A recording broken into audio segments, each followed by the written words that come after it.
away. I'm just going to start the local recording as well, and you're on. Oh, what a lovely way to start. Are we good to go, James? Okay, guys, welcome to the fourth and final edition of Sheffield Hopcast's Chef Hopfest weekend celebration of beer. For anyone that doesn't know, my name's Sean, and I'm the lucky fourth host of Chef Hopfest. Special thanks to Adam, James, and Laura, who took care of very celebrated and professional first threes, and this is where it all goes wrong on number 4. Half an hour ago, I got no internet, but we've rescued things finally, and so we're all sorted now. So thanks to the 3 guys for letting me pick up at session number 4. They did give me first choice to try and fit around different things with work. So Sean Miller asked me a week or so ago why I'd gone for stouts. He actually asked me whether I was a stout expert. And I did actually laugh when I read that, Sean. The real reason that we're doing stouts today is that I picked the Sunday slot, and then I thought, well, Stout Sunday's already a thing. Let's go with Stout Sunday. So it was very. This is why you're closing the shop tomorrow. It's not for a restock. It was a very simple thing. Yeah, I do normally work from home on a Monday, so we have got people in the shop tomorrow, but it will just make my morning easier, Rich, or not having to commit too early. So the session as well tonight is going to be a 1-hour session. Various have got pizzas and deliveries and curries and everything on the way. So we'll keep it to a nice tight 1 hour. And we look like we've got a really lovely group of people, actually, in terms of number and potential beer drinkers. So, but we'll keep it to an hour. And as per the other sessions, I'll kick off, introduce my stout, explain why I brought it along, and then everyone else gets their chance to have a chat about theirs. And if we've got time towards the end, I wouldn't mind knowing, or if you want to blurt it out part way through when you're doing your little piece, I wouldn't mind knowing what your greatest stout of all time is. If you've got one more stout to drink, or one memory of a stout somewhere tucked away in the back of your mind, what is? And it's lovely to see people's eyes raising up and looking and thinking. So greatest stout of all time is a potential question if we've got time to fit that in before we finish.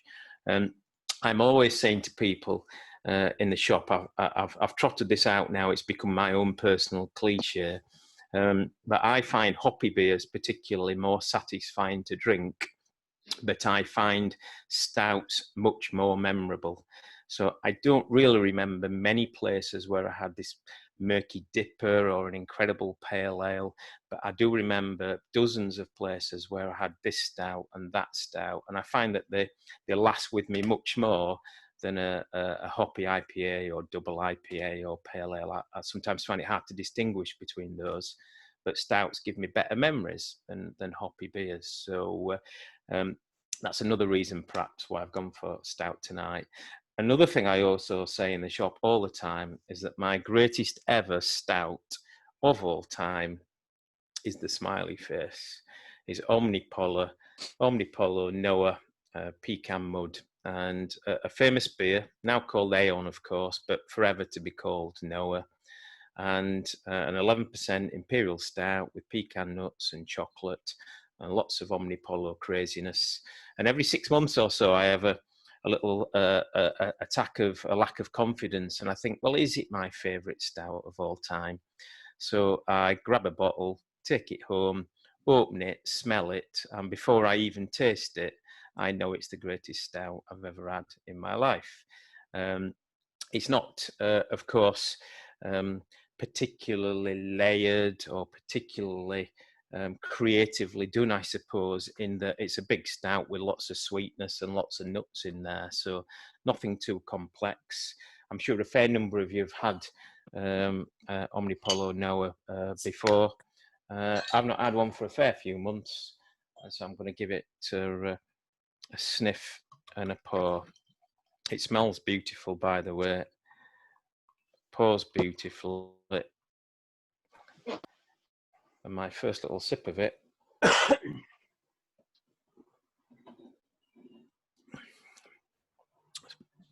Superb.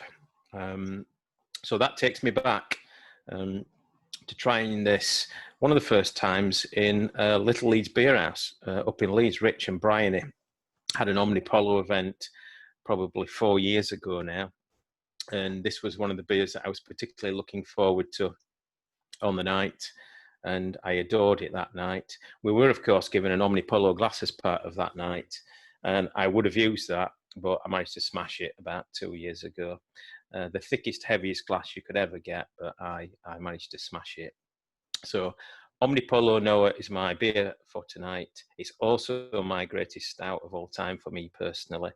But we'll have a whack round now, and we'll do it in reverse, I think. So at the bottom of my screen, I've got Simon Bratton. And so, Simon, if you wouldn't mind, I want to start with you and work all the way back home to James in my top left-hand corner. Sure. So, good stuff, Simon. Over to you, and tell us what you've got. Well, I've got a beer from Noda Brewery in Charlotte, South Carolina, and it's called Monstro. It's a Russian Imperial Stout, 11.2%.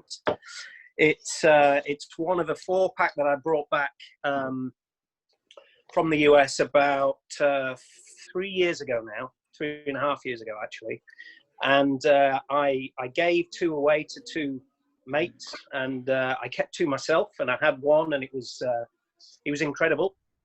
Really enjoyed it, and then I've kept this one in the fridge for 3 years, and waiting for an occasion when I feel right to break it open and try it again.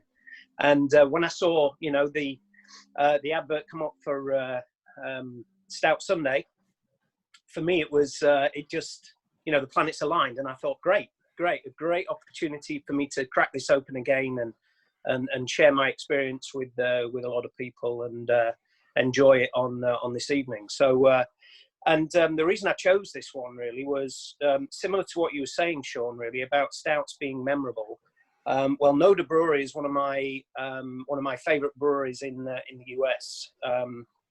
Been to the brewery many times. Had the opportunity to visit the US many times. I've got friends in Charlotte. Lived over in the US for 3 years, and whenever I was in Charlotte, I used to go and spend as much time there as I could. It's a fantastic place. It's a great brewery, and this was one of the stouts that really hit me from their range. That was just absolutely amazing. So for me, what I get is it's chocolatey, but it's not too sweet. There's a lot of you can tell deep, dark, sugary molasses in there, which I really enjoy. And there's a backbone of licorice in there as well, and all that comes together with a thick mouthfeel that for me is just perfect. There's no harshness there. It's smooth. The carbonation is perfect. So for me, this is definitely one of the best stouts that I've ever had. So that's the little story.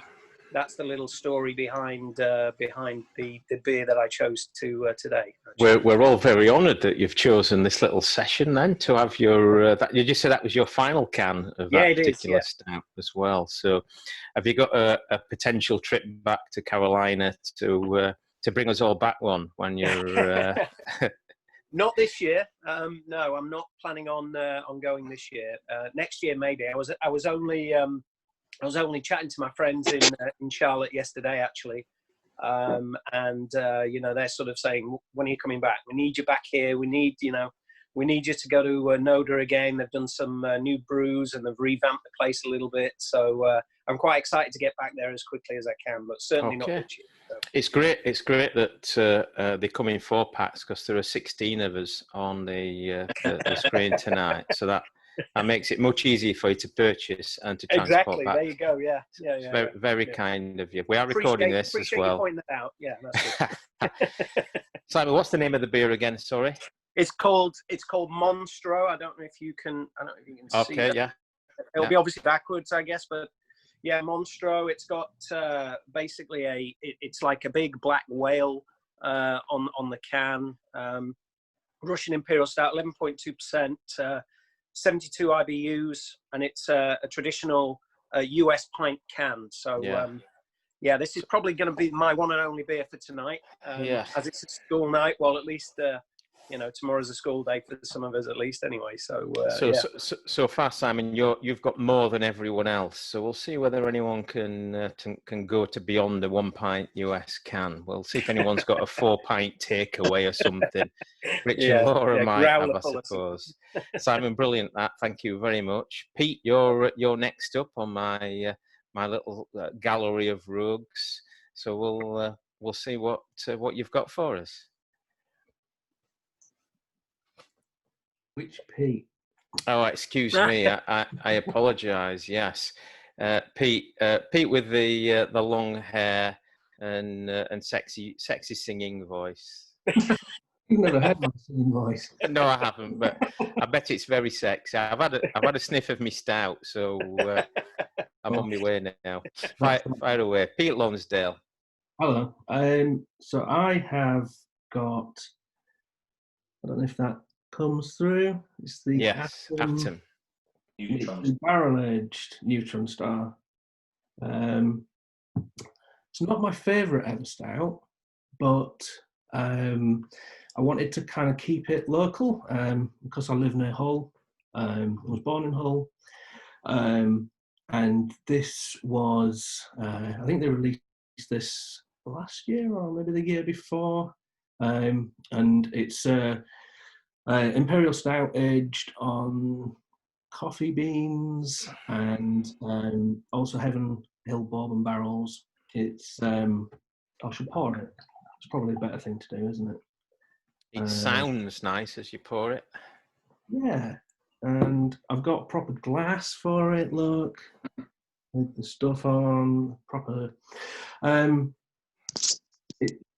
So the first thing you smell the bourbon. It's really strong. I don't know if anybody's had the non-barrel aged version of this. It's quite heavy on the coffee.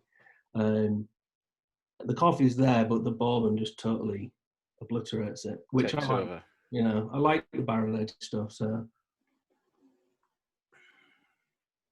and yeah, it's thick and it's sweet, and there's lots of vanilla and coffee in it. It's great. I miss kind of going over to Hull, going over to Atom, tasting the new beers. I think this whole thing is very surreal, isn't it? Mm. With us all as little screens on the bigger screen. Yeah. So it's I appreciate this is kind of like almost like a pub. So I like that, Pete. Pete, I like that. I should have introduced that at the start. I should have said, where would you like to be drinking your stout? Me and Deborah were saying on the way home yesterday after the shop that we saw the Rutland at the end of the road and we were desperate to go back in the Rutland. So I wish I was drinking mine in the Rutland. Pete wishes he was up in Hull at the Atom Bar. Simon, I guess, wish you were out in Charlotte. Absolutely, yeah. Sat at the Noda Brewery and having it on tap. That would be pretty perfect, yeah. Good stuff, Pete. Thank you very much. And my screen's all moved around now. So Laura is now sitting in box 1 for me. Laura, what have you got behind you? Sorry, Kirsty has moved into box 4 on mine. So Kirsty, what have you got? What have you got behind you there? Nice and colourful. Behind me, it's wallpaper. It's Penguin Classics wallpaper. Can you see books. It? Yes, I can. Yeah, I've spent a lot of time in this room recently, and more time than I've spent in 7 years in this house. But it's quite a good Zoom backdrop. Go on, tell us about your stout then, Kirsty. It's from you actually, Sean. It's Zygote Amundsen Brewery. I've been saving it. I do like my stouts, but I don't tend to drink them so much because the ones I seem to like are very alcoholic. So this one's 10.5%. I'm sure some of you have already had it before, but it's really nice. It's quite salty. Yeah. Go on, tell us what type it is. It's a long one, this. It's a salted caramel chocolate chip cookie stout. So it's a big pastry stout, and it's really nice. Very salty. It says you can enjoy it with a dessert, but actually I think it's got quite a lot of savoury notes to it. Yeah. Is anybody drinking their stout tonight with a nice bit of chocolate cake just to enhance things? Or I always like to do that. Do you bake, Kirsty, as well? Does anyone bake? With big stouts, would you use a big stout, or would you worry about not drinking it? I haven't. I baked with Guinness, and I had some Cocoa Wonderland Thornbridge left over a couple of weeks ago, and I made a chocolate cake with that, and it was really nice actually. Nice. So yeah, that was quite good. I think with some of them, they're a bit expensive to bake with, but Cocoa Wonderland was okay.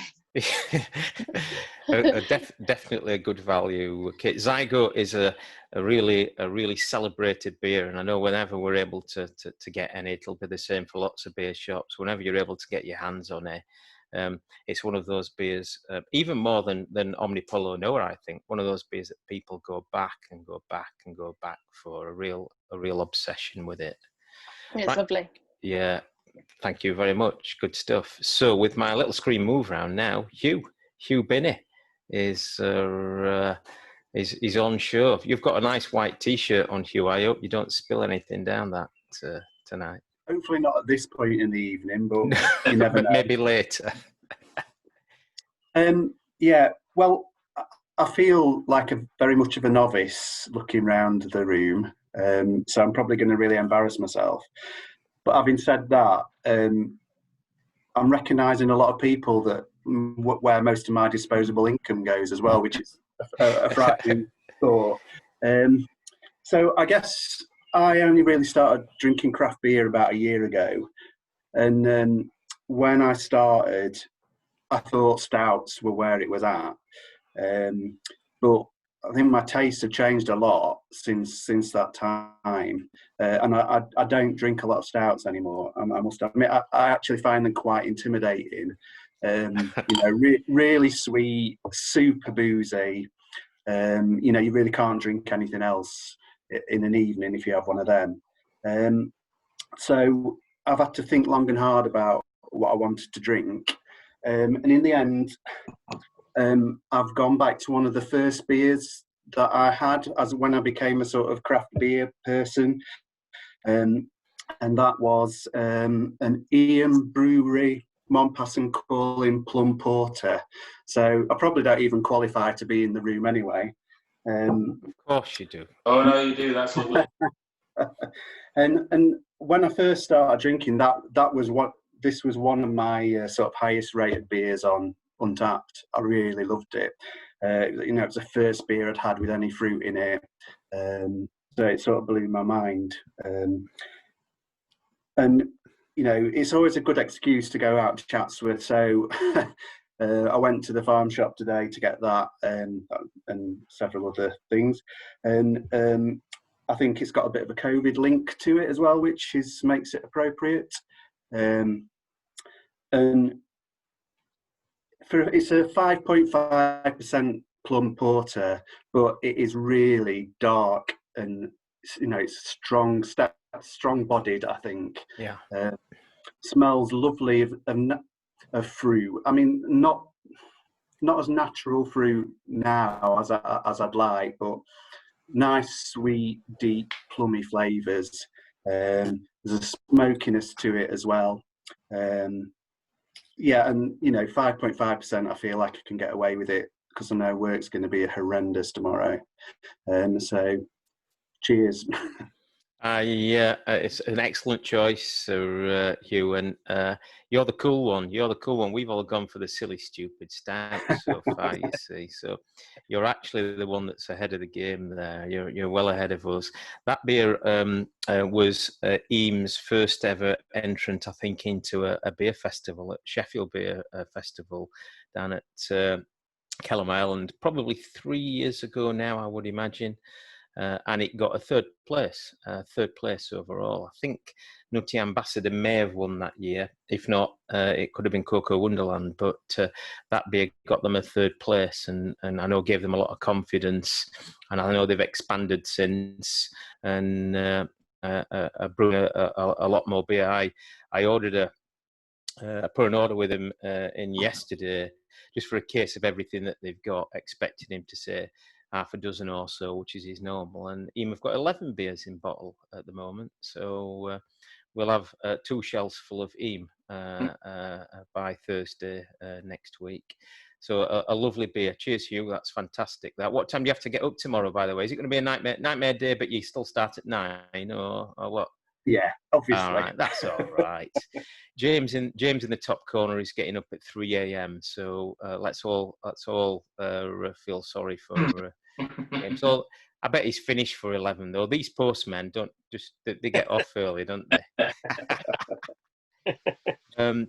Sean, the already the winner of the best name award. Let's see what beer you've got for us tonight, buddy. Well, this is where actually I've got 2 beers on the go at the moment, and I want to explain why.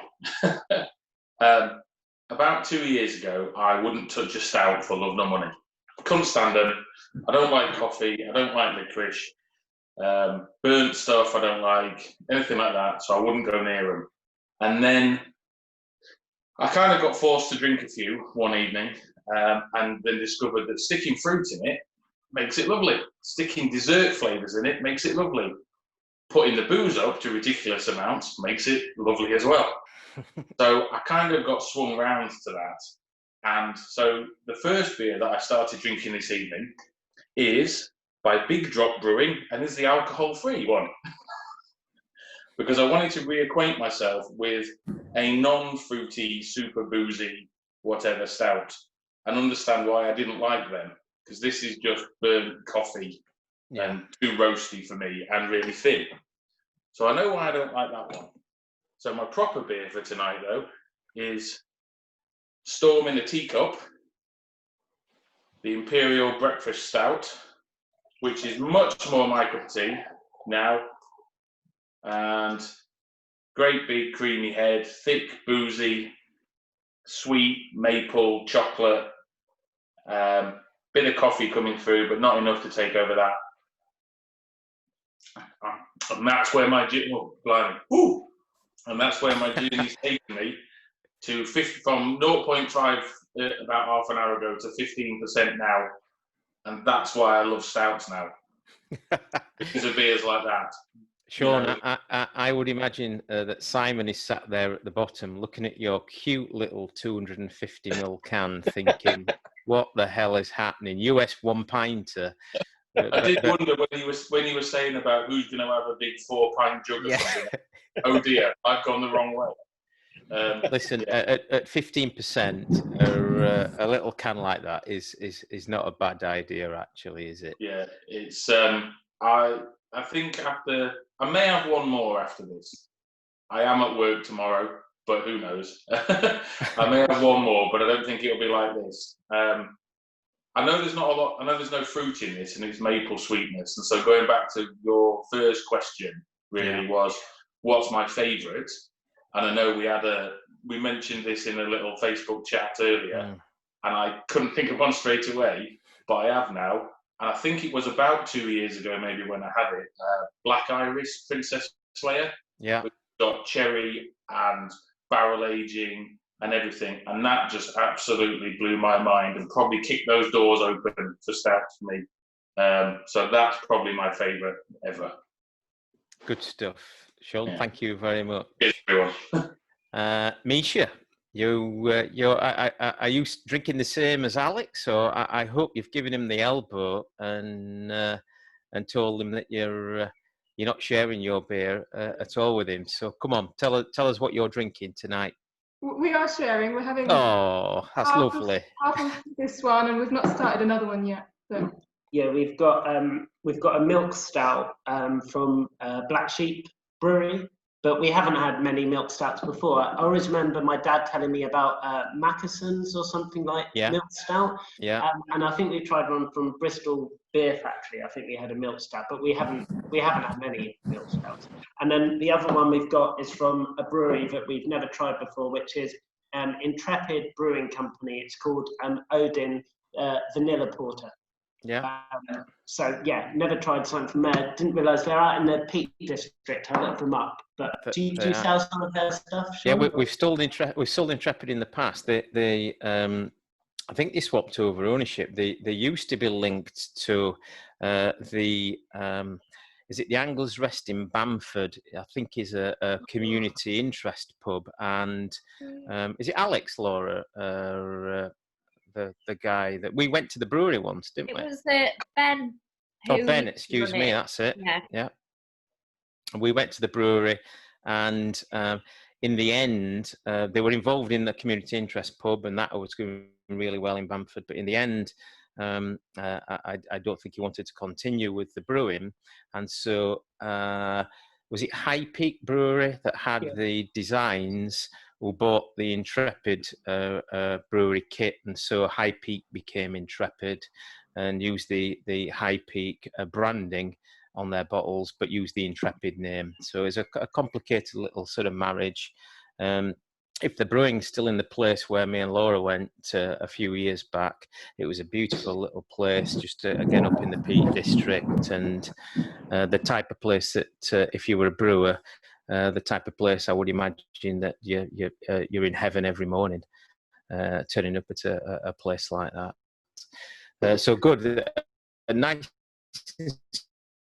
sweet, and generous flavour. I mean, the thing that I find interesting about the milk stout is compared to some of the like imperial or fruity or really high alcohol percentage stouts that other people seem to have is the sort of sweetness you get from the lactose or whatever, I don't know exactly how it works, is a different type of sweetness. It's not too much, and this is only 4.4%. But it's got a nice sort of like background sweetness to it, which if people haven't had milk stouts, I think is worth a try. Okay, 4.4%. You can have another 6 of those tonight, and not worry one bit. Thank you very much, you two. We'll go to another pairing up this time, Andy and John, on there. So are you guys sharing as well, or are we on individual beers? Yeah, we're sharing. We've gone for the Nutty Ambassador, as you mentioned earlier. You see that on the screen? And I kind of picked it because I wanted kind of a local beer and something that is a bit different. I really like the nutty kind of taste with it. It's actually the first time I've had it, but I'm not disappointed. So, John, you had it before? I don't know if I have actually. No, I like the brewery though. They're always the Scottish always seems to do really good stouts. It seems to be something they really specialise in. But no, it's very, very drinkable, going down quite fast. To go on to favourite stouts, I'm really bad at remembering names, but James will remember the caramelly stout, was it, we had at Indie Beer Feast, that was just ridiculous and just like, it was all out. I talked about it on the Hopcast. In fact, I think I brought it along to an episode of the Hopcast a few weeks ago, and I can't remember who it is either. It was a Dutch brewery. Sean or Laura will remember what I'm talking about. I'm sure they will. Laura will remember what you're talking about. Pressure there, guys. Was it Keys? Keys? Yes, it was. Yes, it was. Barrel aged caramel thing, fudge cake. Yeah, it was fudge nice. cake. That was one. Yeah, and the other one that I'd mention, which I just can't get enough at the moment, I seem to be ordering every time I buy beer, is Crossing the Threshold by Everdale. It's just, I just love it.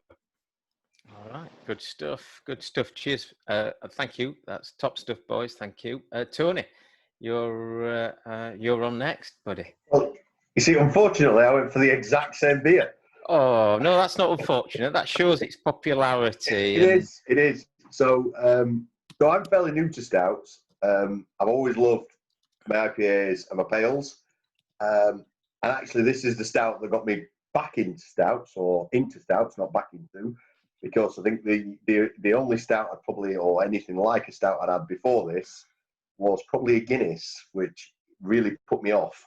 Too much cold coffee, not much else. But actually, this is really nice. The nuttiness, the sweetness, and it's the first stout we had in the shop on tap, and it's awesome. If you've not had it draft, it is amazing draft. It's pretty good in can. It's even better draft. It's really, really good. So yeah, that was the one I chose. Good stuff. Yeah, pretty good beer. I think I've often described Nutty Ambassador as a mini version of this. I was once in Shakespeare's having a drink with Adam from The Crow, and I got half of Nutty Ambassador on cask, and we were also drinking Omnipollo Noah on later that night, and Adam picked up my beer off the side and had a sniff and taste of it and said, "Whose is this? Whose is this?" And I had a drink of it, and I accused him of opening a bottle of Noah earlier than he should have in the night.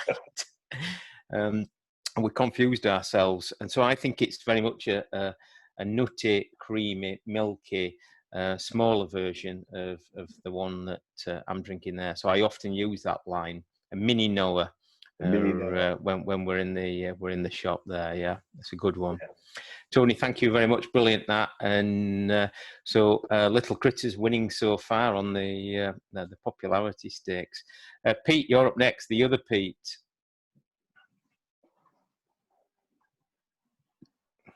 Hi everyone. Hi. Yeah, a bit like Tony and other Sean. I didn't get into stouts for a long time. I've been drinking ale for a very long time, but yeah, again, the heaviness of more traditional stouts and not liking coffee, so a lot of porters just turned me off really. But my wife really likes darker beers, and I think that's kind of helped sway me a little bit. And today I've kept it local as well, a bit like my namesake, and gone for Drone Valley Brewery Russian Imperial. I don't know if anyone's familiar with Drone Valley. It's a not-for-profit, again a community brewery, and all the profits they make go to local causes. Anyone within the S18 area who has a sort of vaguely noble cause can apply for funding. So it's a great setup, and I'm not sort of personally involved, by the way. It's not a plug. I just love what they do, and they make great beers. And in our house we have a phrase which is dangerously drinkable, and that applies very much so to this one. It's only 7.5, so obviously lower than some of the other stouts out there. But boy, does it go down a treat. I mean, you just wouldn't know it's 7.5% basically, and you could drink it all day and not know it till the next morning. I think your giggle is beginning to give the 7.5% away, Pete. It's just a lovely, well balanced beer, and goes down a dream. In terms of where I'd like to be drinking it, I think. To be honest, any of the Dronfield pubs, because I miss them all, and we're very lucky here in Dronfield.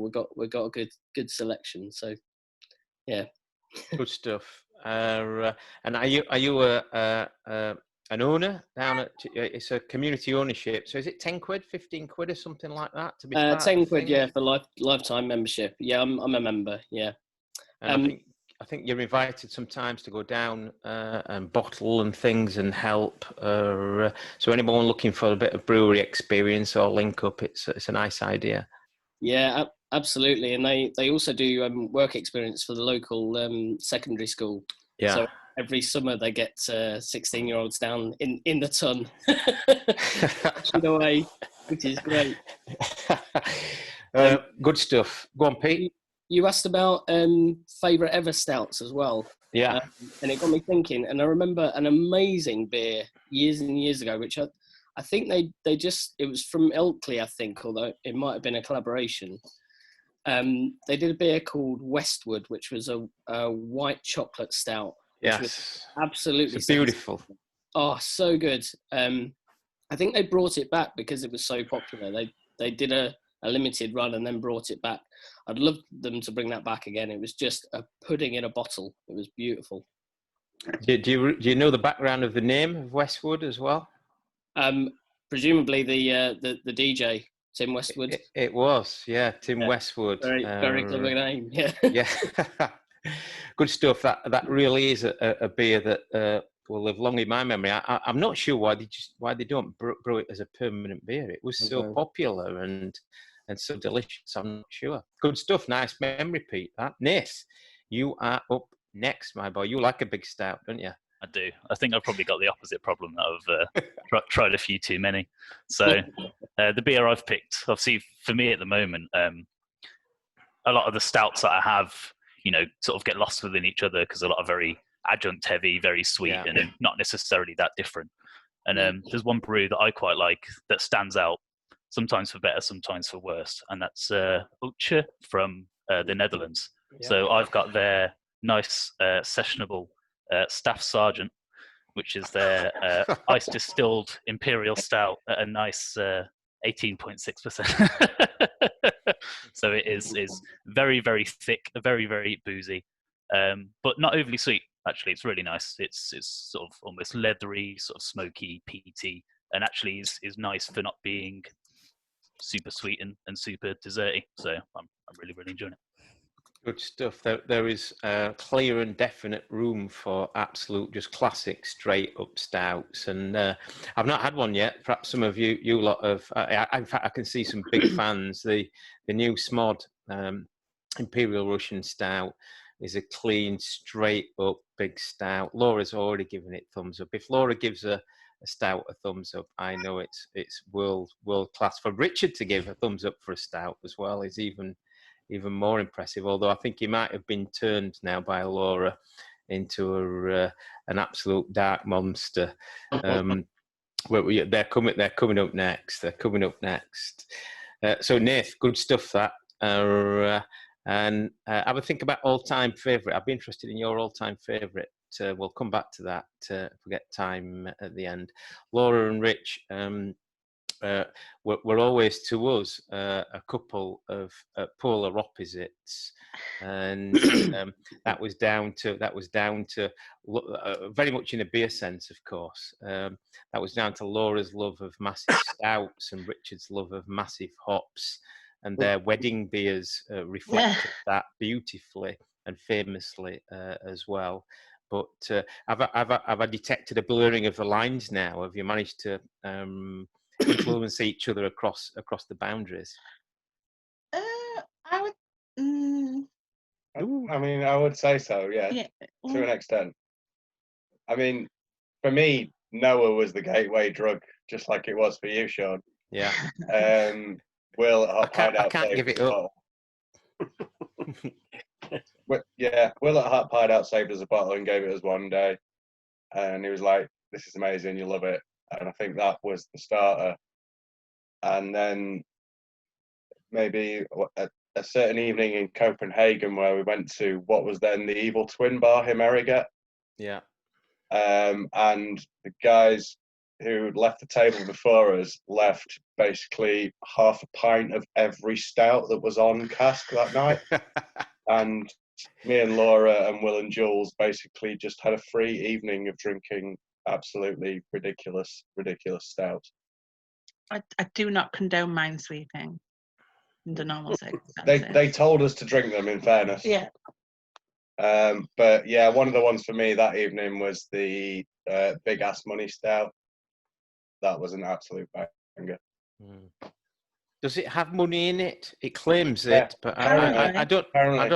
Yeah, I don't know how they would. Does anyone have any brewing expertise that put would... some dollar bills in the brew or something? I don't know. Yeah, perhaps so. They might have burnt them as they were throwing them in just for a little bit of smokiness. Maybe. So, what are you on tonight, you two? We were on the second one now.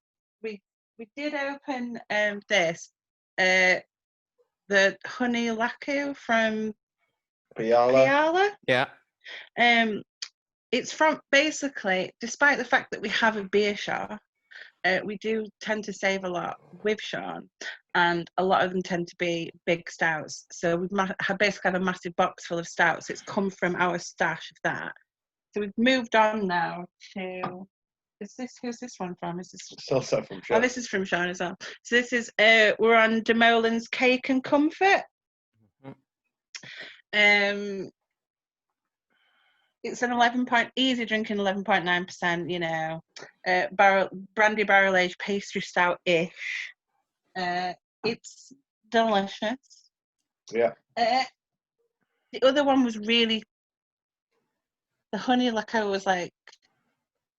Sort of like a boozy grandma's fruitcake situation, which I enjoy. So this one feels quite light in comparison. Yes, I'd say the Piala was better. I don't know. I do fine with some of the De Molen stouts. The standard versions are often better than the barrel aged. Yeah, they just seem a bit thicker and a bit more concentrated.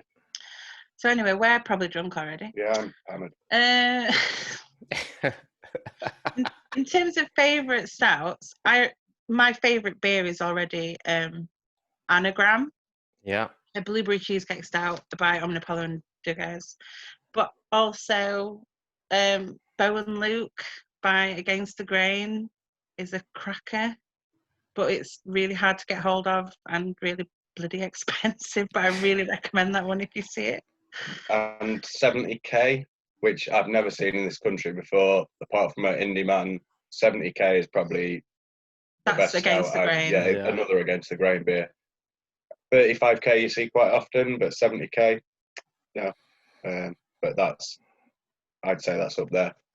Probably with the Mikella Stella 8, which they only released, I think, 500 bottles of. That is the pinnacle of stouts for me, I think. Good stuff. You two got a line tomorrow morning as well, have you? No. Oh, this 11 hours in the shop tomorrow, Sean. Have you? Yeah. Listen, thank you very much, you two, for your little stouty little combination there. And we'll skip on to the Hebden Arms. We've teased Darren when he was on the podcast that he lived in a pub, and he's come up with the same backdrop tonight for us. So, Darren, tell us all about your pub and your stout. Okay, complete with bottles tonight. I see what you mean about it looking like a pub, so we've got to get that sign up there somehow. As Sean knows, I'm really a hophead. I'm into my pales and white IPAs and my dippers, but I do like the occasional stout, although I do tend to go for the ones without the adjuncts in. For example, my favourite stout glass is my Sam Smith's Imperial Stout glass, but it doesn't have Sam Smith's Imperial Stout in it tonight. What it's got in is my all-time favourite, which is the Colonel Imperial Brown Stout, London 1856, which I'm sure everybody's tried on here. If they haven't, then they should do. It's full of coffee flavours, chocolate flavours, even though it's got none of the adjuncts in it. Full of filth and coal tar, really. And I absolutely love it. Sean knows I hardly ever go in his shop and come out without one. There is no greater word than filth for that beer, Darren. It's absolutely staggeringly good, and is probably, certainly for me, my favourite ever non-adjunct stout. It's absolute, total and utter class, and an excellent choice, that one. There's been a couple from De Molen that have come close, but it does it for me. Yeah. Good stuff. Darren, thank you very much. Cheers. We'll all come round to the Hebden Arms when all this is over, and you're all very welcome. You'll get ready for a big night. That's it.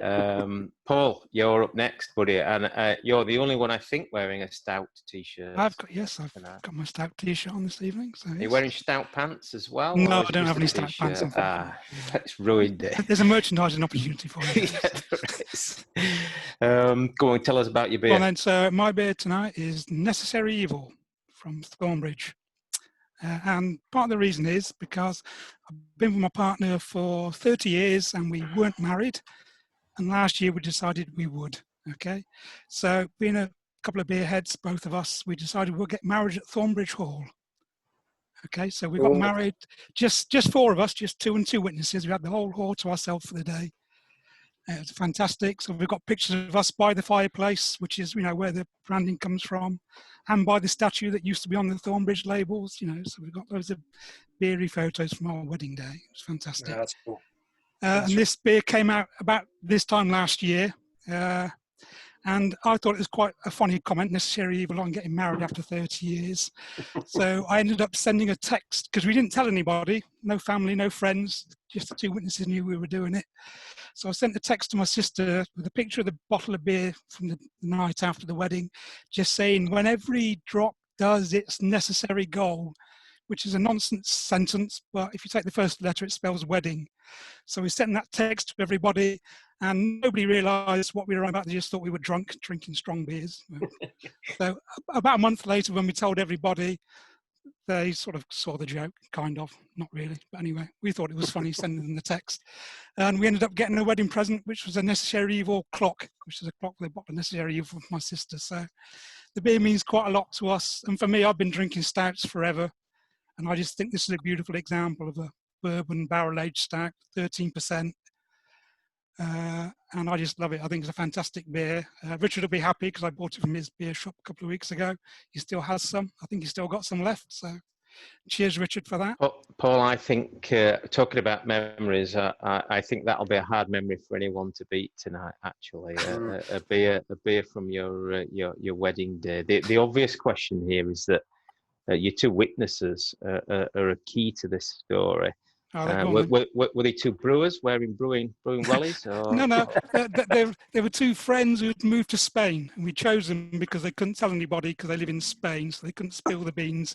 So they literally just flew over for the wedding and then flew back after staying with us for a week. So no, nothing to do with brewing, unfortunately. So. That hopefully guaranteed you a honeymoon in Spain as well, of course. And yeah, well, we were planning to go this summer, well, about a month ago, but obviously that all went to pot. So yeah. Yeah, they'll be waiting for you. Hopefully, they'll have a bottle of Necessary Evil waiting for you on your arrival. Yeah. Oh, brilliant! Yeah, so and just quickly, memorable stouts, your favourite. Mine is a Brooklyn. Brooklyn Black Ops. Yeah. If everybody remembers it. Yeah. Big 750 bottles, brilliant beer. It's got champagne yeast in it, so it's a really it's the only stout I've had like that, and it was really beautiful. I've got one in the beer cellar. I almost cracked it open for tonight for this, which would have been a 750, so I'd have won that competition as well, but I didn't. So. You're top on the memory competition, so don't worry about Cheers. that. You've nailed it there. Good stuff, Paul. Thank you very much. Stuart, you're up next. Then we've got Laura, and then James to finish. Then, so perfect timing. Hi guys. I was thinking I've only got into stouts the last 4 years, and thinking to myself, what should I get? Well, it had to be one place from my home city, Manchester.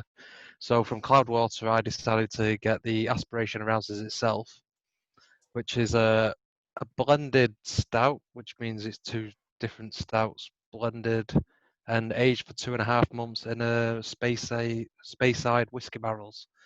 It is one of the nicest stouts I've drunk in a long time, to be honest. It is super smooth. And the whiskey only just comes through. It's not overpowering. There's no sweetness to it neither. It is just so smooth and so easy drinking. And at 9.5%, I wish I bought more of these, to be honest. It is fantastic. That's how good it is. Have you got a bit of a stouty cellar then now, Stuart? Have you got a few tucked away somewhere? Do you know what? I did. And the only beers I got saved stout-wise is a couple of yellow bellies, which I absolutely love. Yeah. And I don't want to drink them now because I can't get them again. One from one of my friends, Paul, at Rat Brewery kind of thing, who did a special for us, and he said drink it in 2 years. Well, I still don't drink it just in case it ain't good enough yet. And I passed this to my wife, and I knew how good it was because I didn't get it back for about 2 minutes. So but yeah, this Cloudwater have always blown me away, to be honest, with a lot of the beers. I really do like them. Love going down to the brewery and stuff like that. But, are they your favourite Manchester brewery, or would Track? No, Track. No. Yeah. Track by a mile, to be honest, for me. Yeah. when we popped down to when they were in the Arches, and then one of my friend did all the electrics for him in the new place, and we popped to that, and that again, it was just absolutely amazing experience. But their beers were brilliant that day. Yeah, They were be just nice to see him find. Yeah, be nice to see him find a new home, won't it? He may get on the I think electrics so. again on the next job. yeah. But I've thoroughly enjoyed this. Going about favourite beers again, Yellow Belly's probably up there, and the Stella 6, I think it was, which I had at one of my friends' weddings, was probably the only beer I've ever rated a 5 on Untapped. But the most memorable beer was at Leeds Beer Festival 2 years ago from Demolin, which was I think it was a freeze distilled beer. It was at 27%, and that third lasted me a long time. In fact, I had to share it because it was so thick, and I'd had quite a few beers by that point. But that was really good. That was really good. But yeah, only just getting into stouts, loving them now. Absolutely loving them. Good stuff. Thank you. Brilliant stuff. Cheers. Laura, the lovely Laura. Go on. Hello. Hello.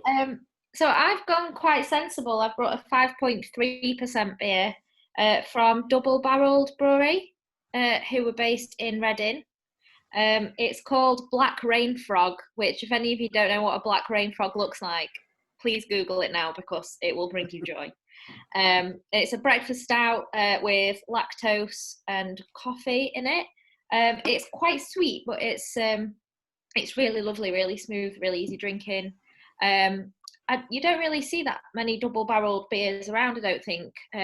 So husband and wife team, Mike and Lucy, who run it, they're absolutely lovely. And they've also fairly recently got a guy called Joe on board who used to work for the New Zealand Beer Collective, who is one of my favourite glasses wearers in the beer industry.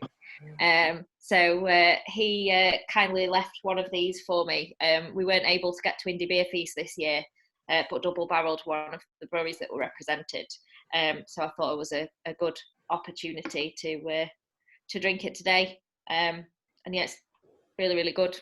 In terms of favourite stouts ever, I think, Sean, you were present at my discovery of my favourite stout of all time, because it was at Indie Man quite a few years ago. Tonka. When I got a Hawk's Head Tonka, and as soon as I sniffed it, I was like, what is this smell?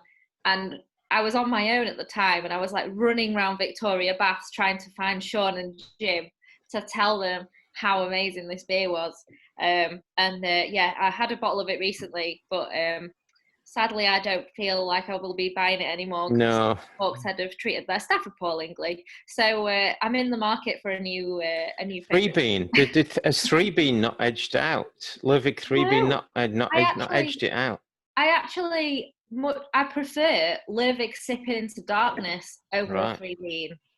I do like Three Bean, but it's just not quite as good as Sipping into Darkness or Tonka. We should point out that we went on the train, of course, to Indie Man, and from leaving the station, Laura said the word Tonka about 768 times, and so was particularly keen to get to that beer. But you were right, Laura. You were absolutely bang right. It was stunning, and that was the first time I'd ever even heard of a Tonka bean. I don't know whether you had knew of them before.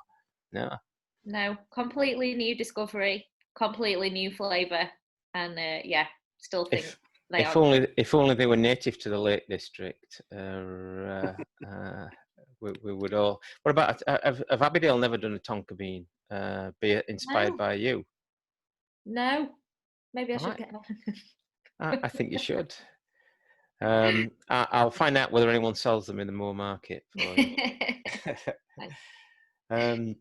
James, you're the last in my unless I need to press another button and another screen full of people. No, there's no. You're the last in my little gallery. So anyone that's not given us a favourite stout, we've got 5 minutes, unless James goes on all night. We've got 5 minutes to revisit any favourite stouts or favourite places to sup to your beer. James, go on. I'm taking your time. So, well, I got confused. I misunderstood. I didn't realise it was Stout Sunday. I thought it was Smith's Sunday. So I've brought. No, I'm kidding. I'm not really. So you now need to tell us about that can and where the contents are. No, that's still very much that's going back in the fridge. That's an emergency beer. What day do you clean your toilets, James? I thought I was going quite big because I've gone 10.5%, and I think this is probably actually one of the smallest beers that we've had on tonight. But it's been in my fridge for about 18 months. I might just need to call on Laura slightly to help me with the pronunciation of this, because it's an Abbeydale beer that's been sat in my fridge aging a bit. So it's Methuselah. Is that how you say it? Methuselah, I would probably say. Well, anyway, it's a barrel-aged imperial stout that Abbeydale released. I think it was at the beginning of 2019, and so it's been sat in my fridge, kind of waiting for a special occasion, and that occasion is today. So it's a barrel-aged imperial stout. It's very, very nice. Can I also point out the fact that I'm the only person that has come with the appropriate branded Beer Central glassware? Oh no, Laura has as well. All right, but brownie points for Laura. There we go, and Sean. So I did spot that, Laura. Thank you. I just didn't want to mention it. There we go. In terms of favourite stouts, now you mentioned Three Bean. I'm a big fan of Three Bean. But what I was initially thinking about, I'm really rubbish at remembering good beers that I've had. But a couple of months ago, well, it'd be more than that because we were allowed in pubs a couple of months ago. But beginning of the year, I had a Amundsen dessert in a can, the Neapolitan ice cream, and that was phenomenally beautiful. So it's probably not the best stout I've ever had, but it's the only one I can remember. So that gets my vote. Get your vote. Okay, good stuff, James. Thank you very much as ever. Anyone else got any favourites that they've remembered? Favourite of all time? Stuart's already on his sushi, by the way, which is making me very hungry. Yeah, good lad. I would like to Go put on, Laura. a mention in for Siren. It's a porter, but they did a beer called Bones of a Sailor Part Yeah, they 3. did. Yeah. And it was a Pedro Jimenez barrel aged cacao nibs and raspberry porter, and it was so good, and I still dream about it to this day because it was so good. Why don't Siren make beers like that anymore? Yeah, Laura, they launched at the weekend a brand new beer, and it was a session IPA, which I did think that they ought to have perhaps made a big hoo-ha about launching some big, massive Imperial Porter or Stout. Bones of a Sailor Part 4 probably means nothing, but there's room there in the market for that, I'm sure. Good pick though, Laura. Brilliant beer. Anyone else got any all-time favourite? Speak well, up.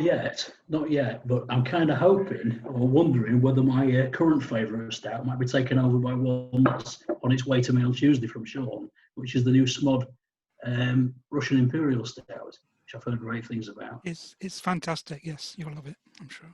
Yeah, looking forward to that. I think my favourite stout is one that I had in War Pigs last year, Smouldering Holes, which is just thick and treacly and smoky and lovely. And I've got three bottles left of the barrel-aged special release that they did, the 12 months and the 15 months and the 18 months. I don't drink them.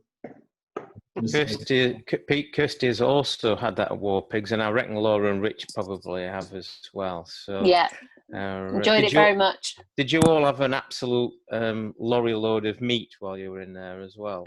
Yes. Oh yeah, and all the sauces as well, and the macaroni and cheese. Oh my god, take me back to Copenhagen now. They also do a beer called "You Fucked Me Up and I'm Furious," and that's a really you are portraying that via your face at the moment, Laura, or you were. Your frown was portraying the name. So we've been out for beers during the day. I think we've been to Bruce, and then we went back to War Pigs, had the barbecue, ate too much, went back to the hotel for a sleep, and then went back out for more beers afterwards. Messy. Yeah, but it was, cheers, Pete. Thank you, James. I've not seen the end of any of these sessions, so I'm guess that we thank everyone for coming along. And this group will always be known as the Secret Stout Club. as far as I'm concerned. And if at any time any of you want to share a stout, I am there to assist and help. Absolutely no problem. Should I share a secret? Go on, Pete. When Simon mentioned that he gave away a can of his Monstro to a couple of mates, I was one of those mates. So I've had that one. Sorry. I was going to mention it actually, Pete, but I thought, well, I'll leave it. Simon, if you want to post your bank details on here at the end of the event, we'll all transfer I'm going to guess at $5 a can. So let's translate that into $3.50 each. I know the exchange rate is good at the moment, so we'll back it across to you. You can put that towards your flight. Yeah, there you go. Cheers then, guys. Thank Sean, you very much. James, is that all right? Yeah, just one thing that remains is for our obligatory beer selfie. So we just need everyone to hold up their cans and glasses if you've still got anything in it. And if we all smile, and yeah, I think that's looking pretty good. There we go. That'll do us nicely. We'll take a screenshot of that, and that'll be brilliant. Good stuff. Thank you. I think that's been a very successful Chef Hopfest, I would guess. Really enjoyed it. Thank you, Sean. Thanks, Sean. It was nothing to do with Cheers. The man to thank. I have no idea where he is on your screen, but James Marriott is the utter professional that keeps Sheffield. Adam is brilliant as well, but James is the radio professional that keeps Chef. I'm confusing the names now. I'll be calling it bloody Chef Hopfest for bloody weeks. I did that on Friday. You keep all this professional and running meticulously, James, and you deserve every thanks in the book for it all. Thank you. I don't know about the word professional though. I think that's exaggerating. You really just do. a bit, but no, thank you very much. You're very welcome. Cheers, guys. Thank you. Thank you. See you all later. Bye. Bye-bye. Bye.